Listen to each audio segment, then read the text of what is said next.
Hey coin collectors, and welcome to the DC Coin World International Coin Channel. Today we're going to talk about the Great Texas Coin Spill of 2001. In 2001, in October, a truck laden with 7 million United States pennies crashed in West Texas near the town of Lubbock.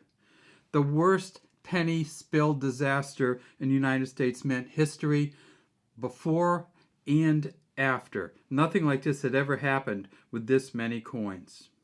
When police responded to the accident scene between the tractor-trailer rig carrying the pennies from Denver to San Antonio for delivery and an oil equipment truck, they found 2 people dead and 1 person very badly injured. That was the real tragedy of October 4th, 2001. In addition, the police found 7.6 million pennies scattered over the ditch next to the highway, a dirt ditch which was described to the New York Times as covered like an orange shag carpet with new pennies.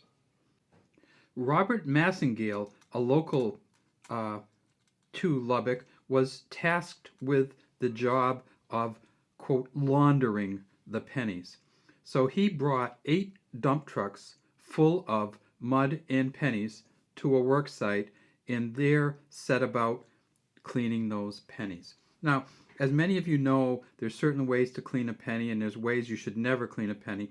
This one, of course, is just a beautiful penny here. This is a uncirculated mint set penny. It says United States of America at the top, E pluribus unum here. We see the Lincoln Memorial here, Lincoln down in the center, 1 cent here, and over to the side we see there's an F and a G for Frank Gasparo.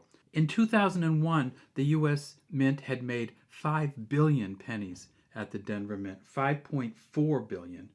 And so this 7.6 million pennies wasn't going to put a dent in the actual distribution of pennies for that year. The problem that Mr. Massengale had was, how do you clean them? You couldn't really put them in one of those shaker things for rocks, and you couldn't use some of the normal separating processes. You couldn't, of course, use any kind of metal or magnetic because, remember, in 1992 we went to the zinc pennies, so the center of them was zinc, and you wouldn't be able to get a magnet that would pick them up or pick them out of the mud. And so what he settled on was going on the internet and finding out that many people clean their pennies, if they find an old dirty penny, with vinegar and salt. Of course, those of us who collect pennies know you should never, never, ever clean a penny with vinegar and salt. You should never, ever clean a penny at all. If you want one cleaned, take it to an appraiser, take it to your local coin dealer, and ask them to clean it. And my guess is that they'll say, no, it's worth more when it's not cleaned. So Mr. Massengale decided to clean the pennies, and when he did so, he hired a man to just kind of go through them and put them all together. In 2001, they made pennies at the Denver Mint, they made pennies at the San Francisco Mint, the proof pennies, as you can see here, and they made pennies at the Philadelphia Mint.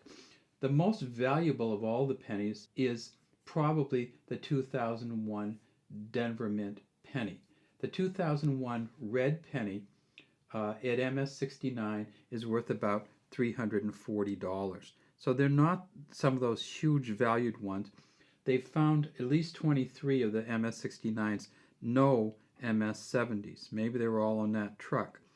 At the San Francisco Mint, you could get a really high-grade coin. Plenty of MS70s out there. Some are around $40 or under, because there's over 10,000 between MS69 and MS70. So if you want a San Francisco Mint penny MS70, 2001's a great year to look for it.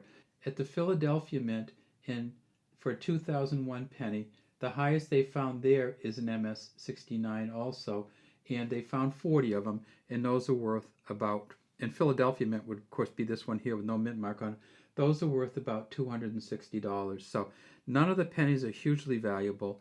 The loss didn't create any kind of panic or anything else, because not only did they have the 5+ billion at the Denver Mint, they also had 5 billion at the Philadelphia Mint and another 2.3 million at the San Francisco Mint.